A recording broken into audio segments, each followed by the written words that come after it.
Bonjour Barbara B, je suis ravie de te retrouver aujourd'hui dans ce 7e jour. En effet, ça fait maintenant une semaine que tu m'accompagnes dans ce défi que je me suis lancé, un défi de 30 jours où j'ai décidé de me foutre la paix.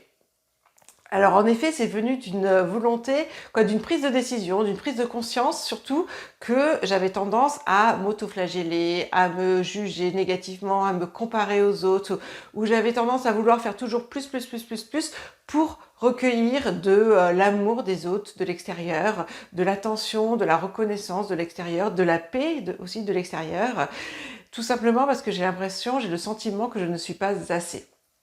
Alors pendant ces 30 jours, j'ai décidé d'aller explorer toutes les zones d'ombre dans lesquelles j'ai ce sentiment de ne pas être assez, de mettre de la lumière dessus et de mettre surtout de la complétude dessus. Puisque en effet, nous sommes tous des êtres humains complets, nous sommes tous assez tels que nous sommes. Et c'est par ces prises de conscience que je veux changer donc mon comportement habituel et donc aller vers la pleine expression de ma puissance, la pleine incarnation de ma lumière et donc exprimer également mon plein potentiel. Et donc c'est tout ça que je te partage donc dans ces vidéos quotidiennes. Donc aujourd'hui, j'ai décidé de te parler de ma tendance à la pensée, au raisonnement, à la pensée binaire. C'est quelque chose qui m'a accompagnée pendant des années de penser, d'avoir une pensée binaire. Alors la pensée binaire, c'est quoi? C'est ce sentiment, c'est la pensée que c'est soit blanc ou noir. C'est soit bon ou mauvais. C'est soit juste ou injuste. Donc moi j'ai porté pendant très longtemps et je porte encore maintenant la blessure d'injustice très fortement. Donc la notion de juste, injuste, c'est quelque chose qui m'habite énormément. Et donc assez régulièrement, j'analysais les comportements des autres, les phrases des autres, même des fois juste ce qui était non dit aussi, et je jugeais ça en juste ou injuste par ce raisonnement binaire. Et donc bien sûr, ça m'a amené dans un monde de séparation, puisque soit c'est bon, soit c'est mauvais, soit c'est juste, soit c'est injuste, soit c'est blanc, soit c'est noir.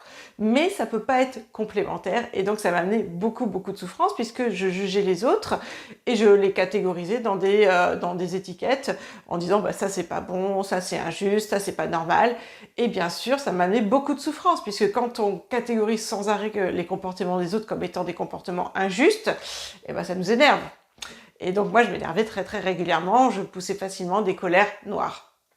Donc j'ai longtemps travaillé là-dessus, mais c'est une phrase d'Arnaud Rioux que j'ai entendue récemment qui m'amène à penser que tout n'est pas forcément nettoyé. Parce que j'ai encore maintenant tendance à avoir ces pensées-là, ouais c'est pas normal, ça se fait pas, c'est injuste. Et alors même si je tombe pas dans mes habitudes comportementales de m'énerver, puisque maintenant j'arrive à changer ma pensée, j'ai quand même ces pensées-là qui reviennent assez naturellement. Et Arnaud Rioux nous a expliqué, j'ai entendu Arnaud Rioux expliquer récemment que pour bien connaître une personne, il ne faut pas écouter ce que les autres disent de cette personne, mais ce que cette personne dit des autres. Et là, j'ai comme vu une lumière s'allumer dans mon esprit, et là je me suis dit, waouh Barbara, ta tendance au raisonnement binaire, à la pensée binaire, à juger les autres en termes de juste, injuste, tu le fais également pour toi-même. Et c'est tellement ça, je suis sans arrêt en train d'analyser ce que je fais. C'est bon, c'est mal, c'est juste, c'est injuste, ça se fait, ça se fait pas. Je suis sans arrêt en train d'analyser mes comportements. Et je rentre donc dans un monde uniquement binaire, c'est ça ou ça. Et alors petit à petit, j'essaye d'apprendre à rentrer dans un monde de complémentarité. C'est-à-dire qu'on arrête de séparer, mais on met tout ensemble, on unifie le tout et on reste vraiment dans la complémentarité. C'est-à-dire que ce n'est pas ça ou ça, mais c'est ça et ça. Un exemple, pendant longtemps, j'ai eu tendance à m'oublier au profit des autres. Puisque en m'oubliant, justement, j'étais vraiment dans le don, dans la générosité. J'étais une personne qui pouvait être aimable, entre guillemets. Donc, je pouvais recevoir de l'amour de l'extérieur.